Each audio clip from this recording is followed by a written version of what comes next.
Es necesario antes explicar cómo hemos ido evolucionando muy brevemente desde la autonomía del paciente a la bioética y al bioderecho, con una visión evolutiva centrada en la relación clínica.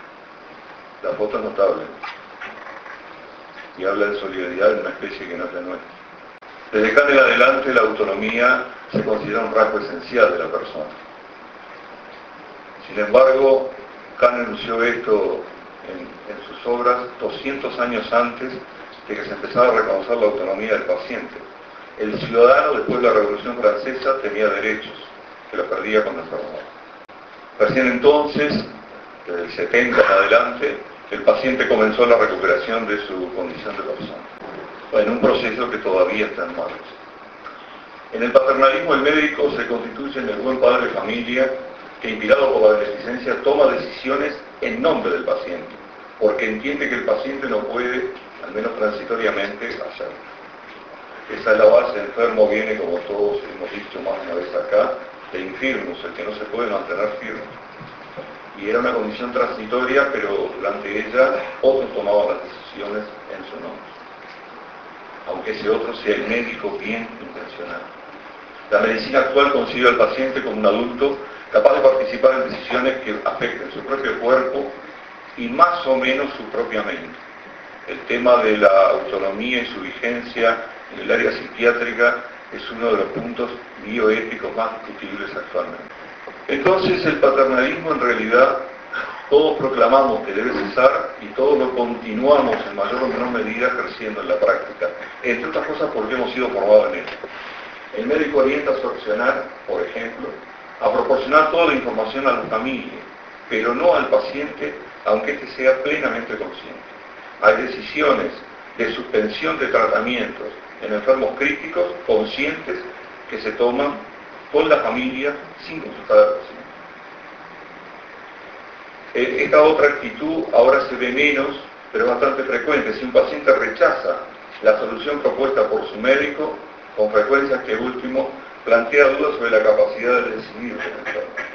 No aceptamos fácilmente que el enfermo puede rechazar el tratamiento, pero la posibilidad de rechazo del tratamiento es un rasgo esencial de la autonomía.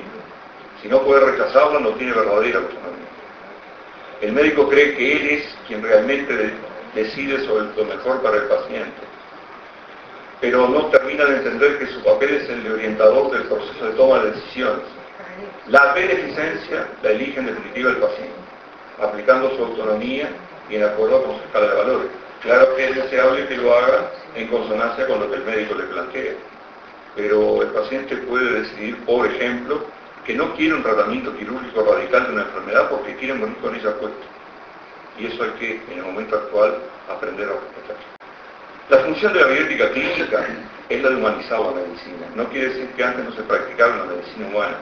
Quiere decir que hay que profundizar el proceso de humanización, y esa profundización comienza con el reconocimiento de la autonomía, incluyendo, como decíamos antes, la legitimación de su rechazo al tratamiento. Este ejercicio autonómico se plasma hoy día en el llamado consentimiento informado, no en el papel, sino en el proceso. En definitiva, se trata de que en la relación clínica se obtenga un mayor compromiso de participación del paciente en la toma de decisiones. A su vez, y además de educar, acá se hace necesario introducir cierta participación del derecho positivo sobre este ejercicio autonómico con la finalidad sustancial de consolidar el cambio cultural, porque esto es un cambio cultural que todavía se está realizando. Para avanzar entonces en la recuperación de los derechos ciudadanos de la persona enferma, se han tenido que llevar a cabo diversas intervenciones normativas, es decir, ha sido necesario legislar, y como ustedes saben, en nuestro país, de manera muy intensa en la última década. En este proceso normativo debemos evitar en todo momento la falacia o la ilusión consistente en creer que la formulación legislativa es capaz de solucionar por sí sola algún problema. Es frecuente que en nuestras conversaciones, cuando enfrentamos un problema, digamos, bueno, sobre esto vamos a tener que legislar. Y en realidad, si algunas cosas de fondo no cambian, la legislación rara vez cambia sustancialmente la realidad o proporciona por sí sola una solución.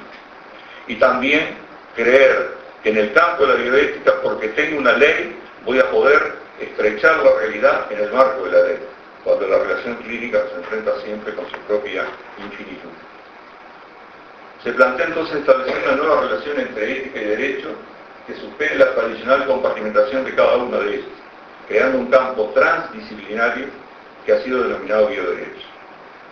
Y que este campo va a comenzar por discutir desde la propia necesidad de elaboración jurídica. En las jornadas, un abogado, legislador, Lema, se tomó el trabajo, en lo previo había sido avisado con suficiente antelación de su participación, y de las más o menos 20.000 leyes que el país tiene, la cuarta parte no se aplican para nada.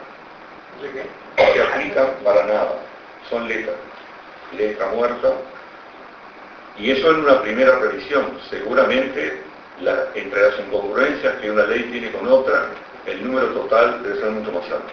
Y también tiene que buscar cuáles son las áreas de vacío jurídico y establecer límites a la misma normatización, con el fin de evitar una rigidez asfixiante de la bioética clínica que no se puede subsumir o reducir a los estrechos marcos de una ley. Con esta nueva práctica se busca alcanzar un equilibrio en la integración de ética y derecho, disciplinas que continúan tradicionalmente compartimentadas y todavía en muchos aspectos enfrentadas, en el momento que los requerimientos de los pacientes y la propia Lex Artis están reclamando esa integración.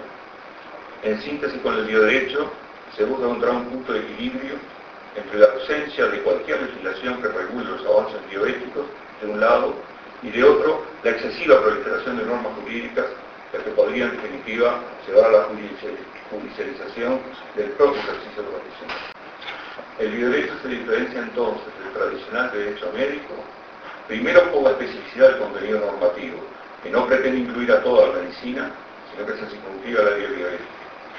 Y por su metodología de elaboración jurídica, que es muy importante, porque en el derecho se hacen pasos sucesivos.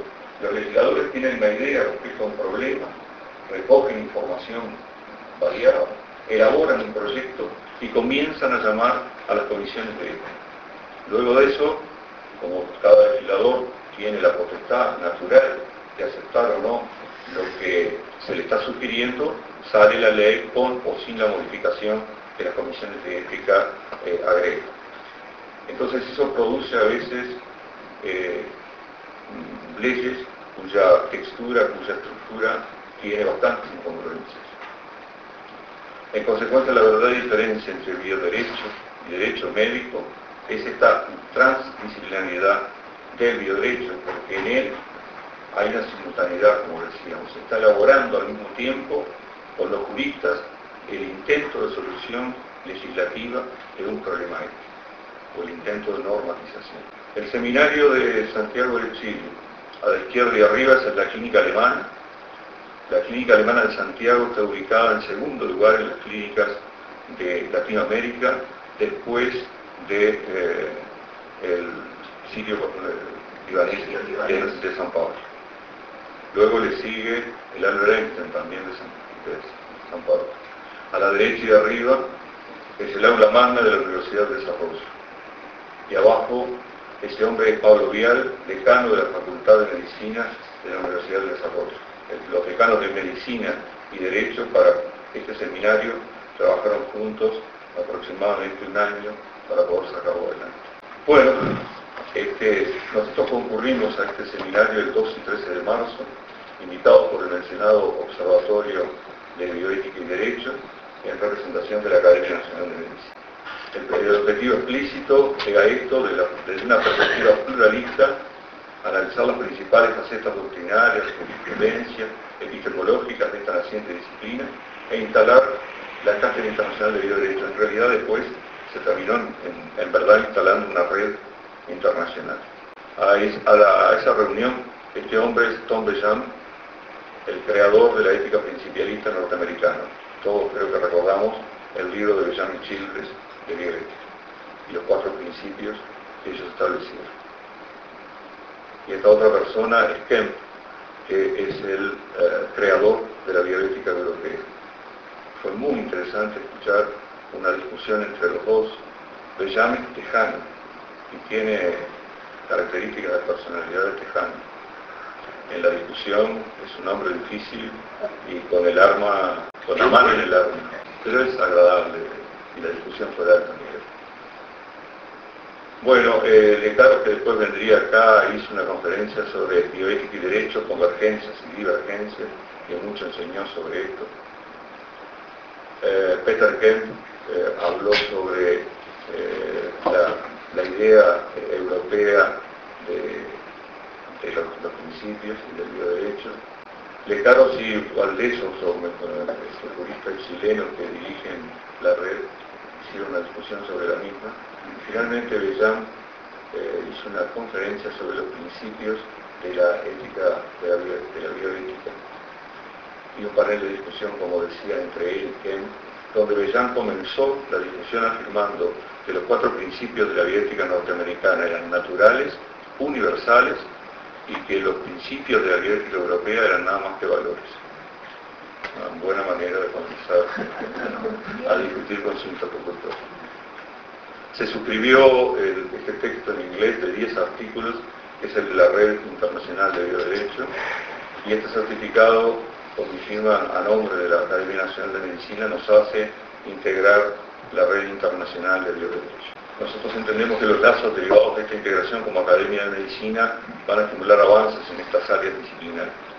En primer lugar, habrán de consolidar nuestra vinculación previa con la bioética chilena, que comenzó, o por lo menos tuvo un paso trascendental, con la incorporación de Juan Pablo Beca en diciembre del 2014 como académico honorario.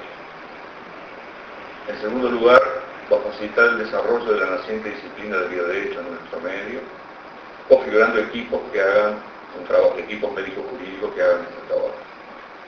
Y entendemos que la Academia de Medicina podría perfectamente integrarse a estos equipos, por más que la existencia del bioderecho como criatura recién nacida todavía tiene que demostrar su viabilidad, todavía tiene que demostrar que viene a aportar algo al mero derecho médico.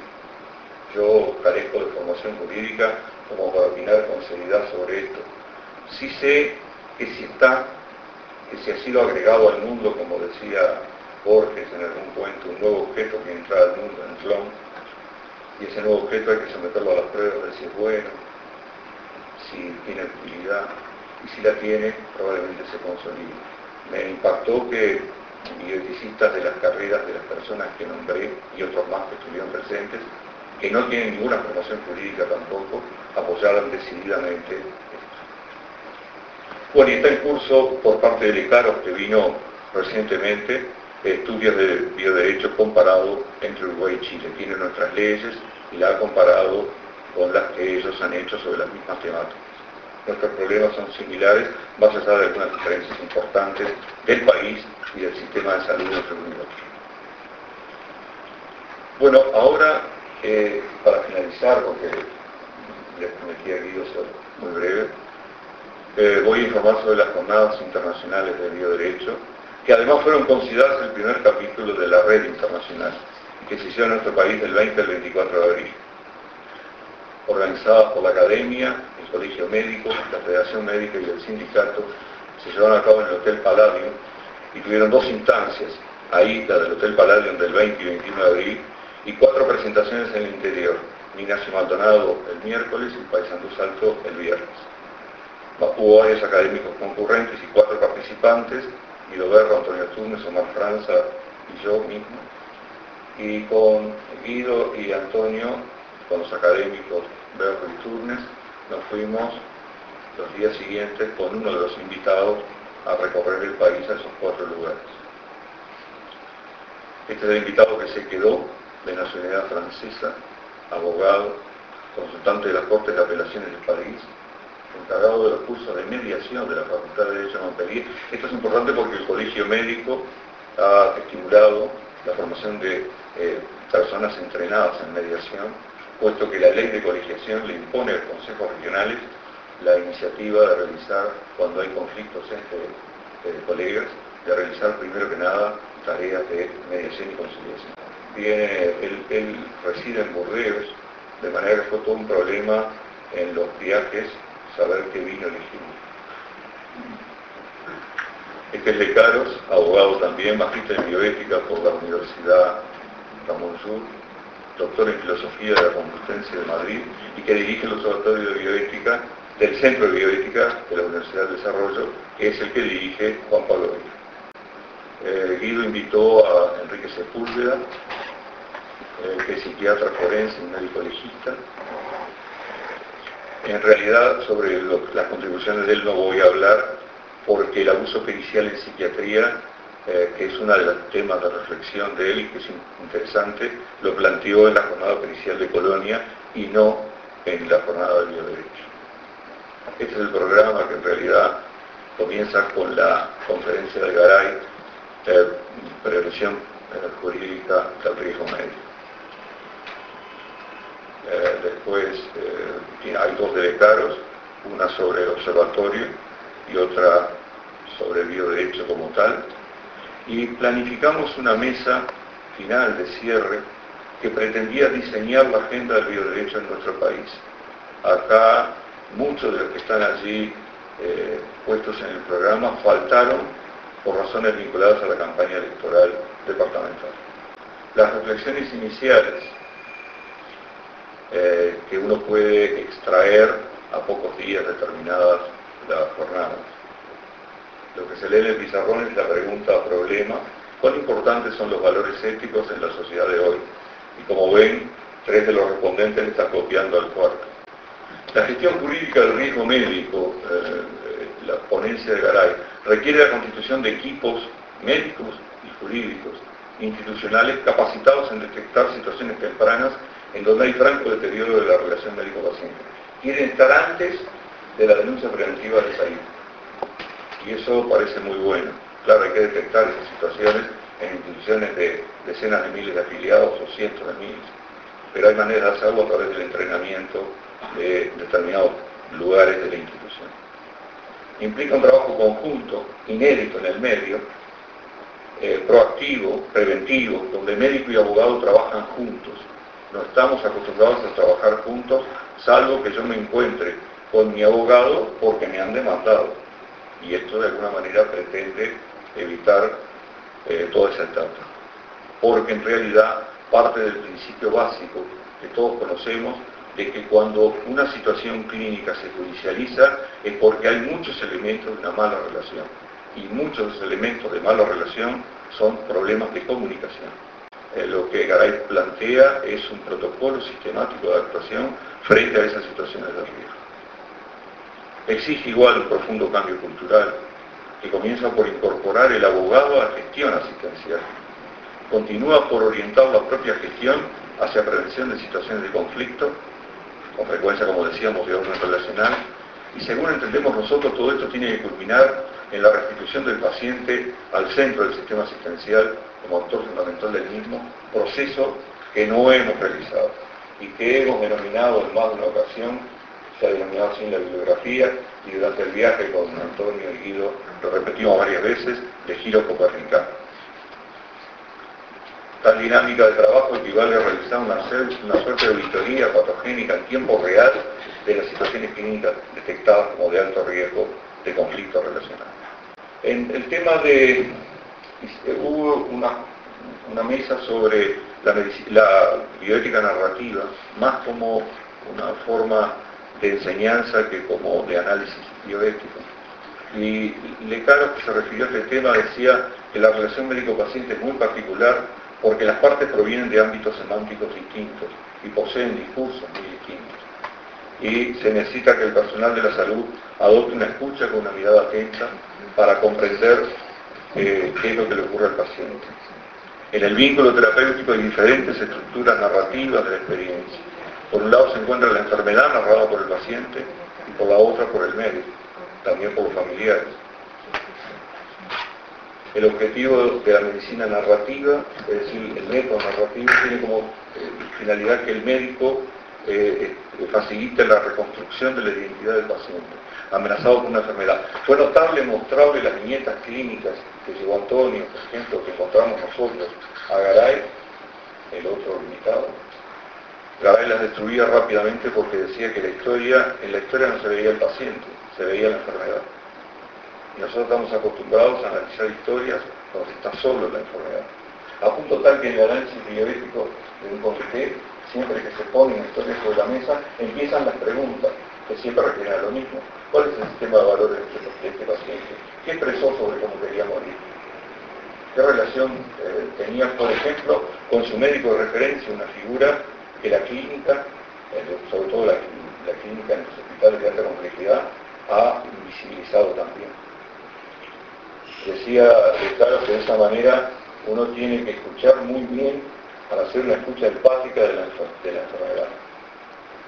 La empatía, dar las noticias con frialdad y sin demostrar estar de alguna manera comprometido con lo que está pasando, crea un rechazo muy fuerte en la persona y es causa no pocas veces de un franco deterioro de todo este vínculo relacional que es la base de la relación clínica. Todas las ponencias tuvieron panel reactivo y se subrayó la importancia de transmitir este tipo de conceptos en la formación y perfeccionamiento de los futuros médicos. Se agregó por volver al encuentro personal con el paciente que se perdió con la tecnologización de la medicina, como expresó Omar Franz. La viñeta clásica, como decíamos, para análisis ético, deja descubierto la enfermedad, pero vuelve invisible el paciente, puesto que en ella habitualmente no aparecen reflejados ni valores, ni creencias, ni legítimos deseos. Hay que salir a buscarlo, como decía. Esta necesidad de que el paciente aparezca explica el renacer del relato como médico, la dialéctica narrativa. Y por eso se hace necesario sustituir hasta la semántica, tradiciona un poco lo que está pasando, el interrogatorio hay que sustituirlo por el diálogo, y hay que de alguna manera enterarse, irse enterando en algo que los médicos estamos muy mal preparados. Saber realmente, está mejor preparado que nosotros el médico de primera línea que el que está demasiado especializado. Porque el médico de primera línea sigue al enfermo y le conoce perfectamente muchas cosas. También la enfermera lo conoce habitualmente más que nosotros. Y quizás en los lugares especializados, como los centros de medicina intensiva, sea donde menos esto se maneja. Bueno, y nosotros queremos de alguna manera conceptualizar que el cambio copernicano, el paciente debidamente informado es el comienzo. Pero muchas veces nosotros tenemos actualmente pacientes informados que no son más que un mero testigo, sino además tenemos que tener un paciente poseedor de la convicción de convertirse en actor de su proceso de enfermedad. Hemos contado varias veces en las jornadas que la OMS, frente al problema del lavado de manos de los médicos, ustedes saben que la OMS considera que ser médico es un factor de riesgo para no lavarse las manos. Y ha recomendado que los enfermos sean los que cierren el círculo pidiéndole al médico cuando están debidamente instruidos, no me toque si no se lavó las manos. De manera que los círculos cierran, los círculos de calidad cierran con la participación del paciente.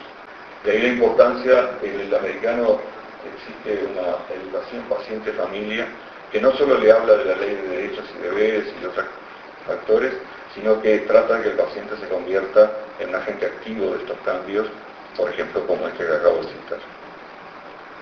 Descartes se centró en la importancia de consolidar el bioderecho, como decimos, es naciente, que actúa su viabilidad, cuya fortaleza radica en una función garantista, es fuente de derecho y distribuye cargas y beneficios de las personas en la sociedad.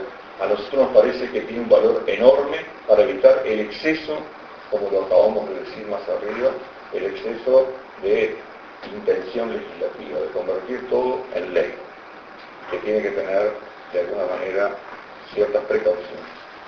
Esto es lo que los participantes del panel reactivo destacaron la relación entre la medicina y el derecho y la ocasional confusión entre lo ético y lo jurídico.